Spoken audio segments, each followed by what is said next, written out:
Hey guys, what's up? It's once again mp4podcast.com. I'm taking a look at an emulator which I've been really interested in how it renders Sega Genesis retro gaming. And I've been looking at a lot of different ways on how to render um, retro games on HD TV sets, and I came to a conclusion.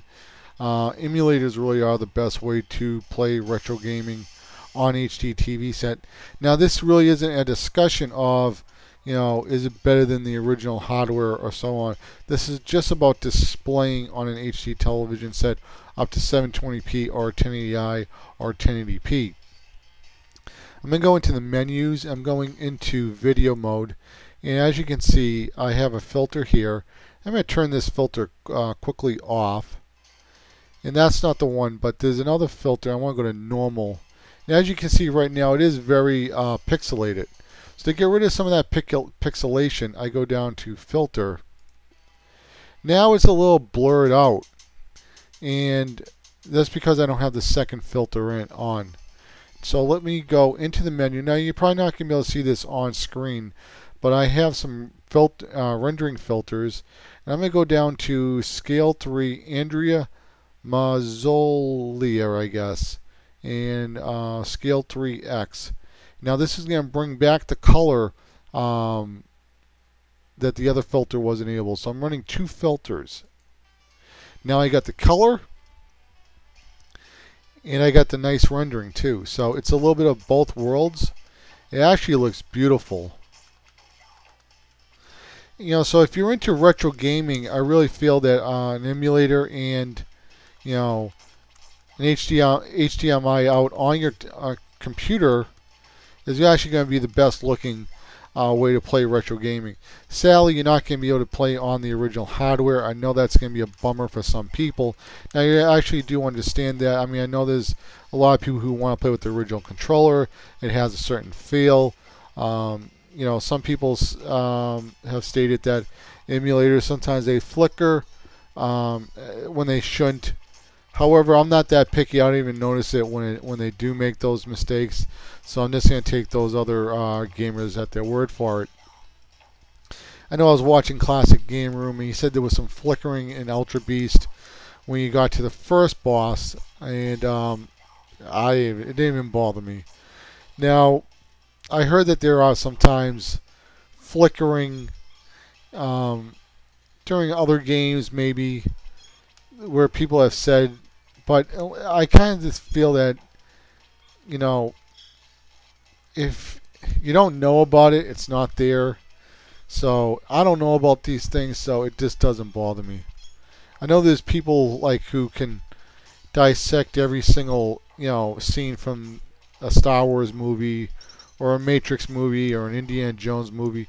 I'm not one of those guys, so I'm not that picky. However, I do like good quality, and I really do enjoy these games quite a lot. A lot of these games, I own them on cartridge on Sega Genesis or Super Nintendo.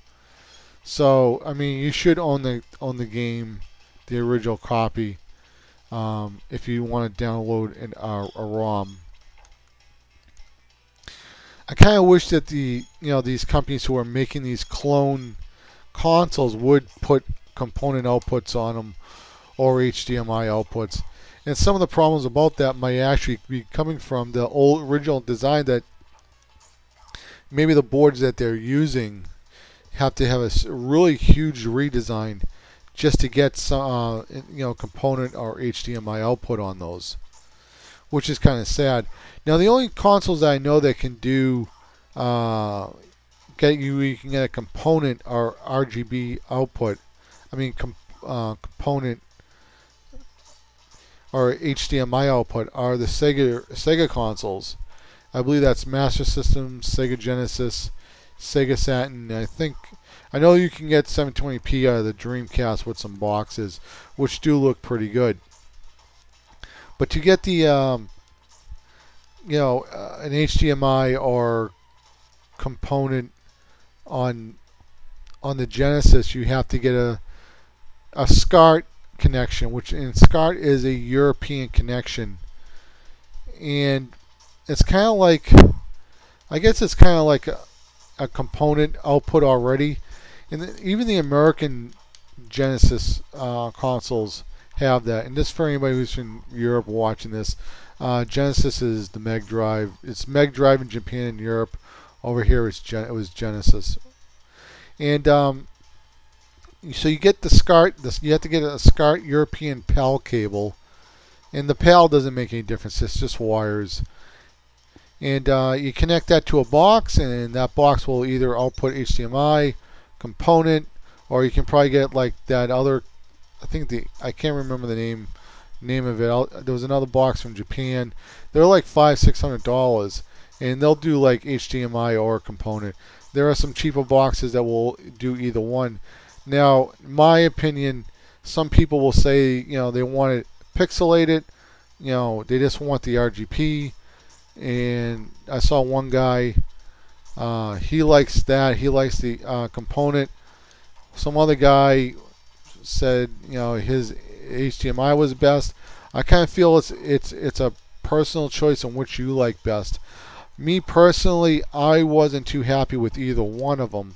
That's why I started looking at this emulator, because this emulator is actually running two filters to clean up the picture. One is cleaning up the pixelation, and the other one is pulling back the color. So it's a very unique style that I'm using to run these Sega Genesis games. And I have to be honest, it's just amazing. It's an amazing rendering job. Now, the only other time I can remember a emulator that could, just take retro gaming to the next level was a Super Nintendo emulator that utilized the. I was afraid that was going to be a bomb, but it utilized the 3DFX video cards. And on the computer I had at the time was a desktop, and I had, I think, maybe an all-in-wonder. But my 3D graphics card was a PCI card, so I had to loop them. And this, for all you younger kids, you actually take a cable from your main card, in the back of the computer outside you would run a lead to your graphics card, and then your graphics card would be hooked up to your computer monitor. That emulator, I have no idea what the name of it was, but could render 2D graphics unbelievably, and it was just an amazing rendering job. It was unbelievable. I'm not sure if it's even something like this. I mean, I'm going back to the late 90s, but it was an amazing rendering. It was made 2D graphics maybe look like better than even 32 bits, just the way it rendered. Not saying the sprites were, better, or the gameplay was better than a 32-bit game, but it did really smooth out the picture unbelievably.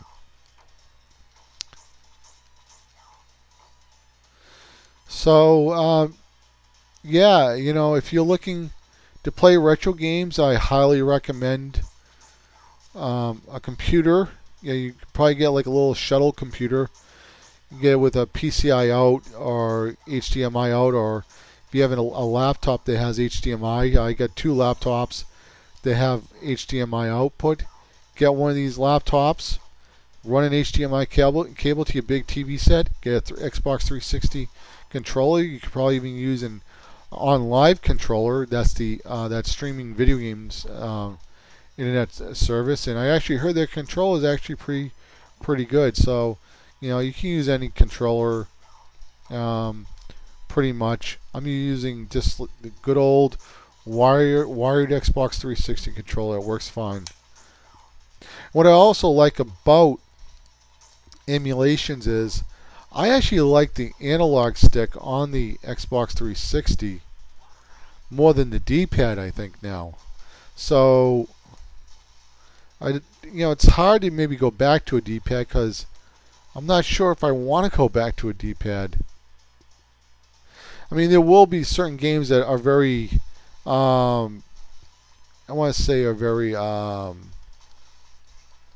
have to be very accurate to play certain games, and where you might need to be that a D-pad over an analog stick probably. You got a bunch of aliens, and of course I have to kill them because Sigourney Weaver didn't take care of her job. But I just love this emulator. I want to share it with you guys. Um, I'll leave a link to the rendering plugins, and I'll leave the information to the plugin that I'm using. And again, I also use a default plugin that comes with it. So I have some download plugins and the default one. And I'm really happy with it. I really do like the quality. And a lot of other emulators do have, filters. However, a lot of them will soften up the picture, but also take away a lot of the color. However, with this one, with running these two filters, I'm able to get the smoothness. Oops, wrong button. And I get to get the color pop.